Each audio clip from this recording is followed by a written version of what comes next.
Title: The Last Song of the Phoenix. In the heart of the Middle Kingdom, where the mountains kissed the heavens and rivers flowed like silver threads, chaos reigned. The once unified land had splintered into warring factions, each led by ambitious warlords, their hearts hardened by betrayal and greed.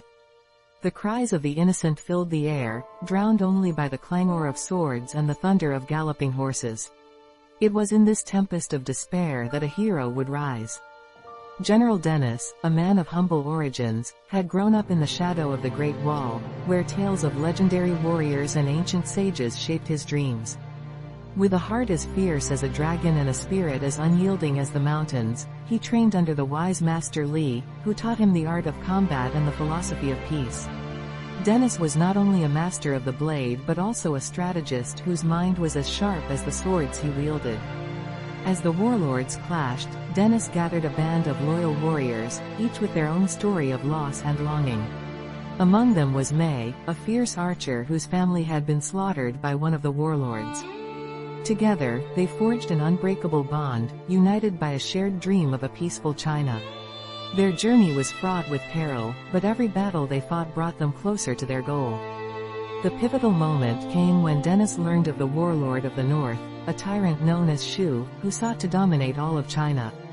Shu was a master of deception, his armies bolstered by treachery and fear.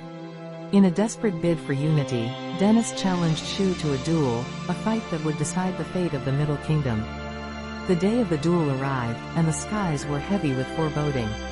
As the sun rose, casting a golden hue over the bloodied landscape, Dennis stood tall, his heart pounding like a war drum. The two warriors faced each other on the battlefield, their eyes locked in a battle of wills. Shu, cloaked in darkness, wielded his sword with ruthless precision, while Dennis embodied the spirit of the phoenix, rising from the ashes of despair. The duel raged on, each strike resonating with the weight of their people's hopes and dreams. Dennis fought not just for himself but for every villager whose life had been shattered by the warlord's greed. With every swing of his sword, he remembered May's laughter, the faces of the fallen, and the promise he made to unite China. But as the fight reached its climax, tragedy struck. Shu, desperate to win, unleashed a hidden weapon, a poisoned dart aimed at Dennis. In a moment of sacrifice, May leapt in front of Dennis, the dart striking her heart. Time seemed to freeze as Dennis caught her as she fell, her lifeblood staining the earth beneath them.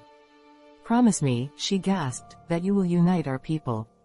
Do not let my death be in vain." With those final words, she slipped away, leaving Dennis with a heart shattered by sorrow.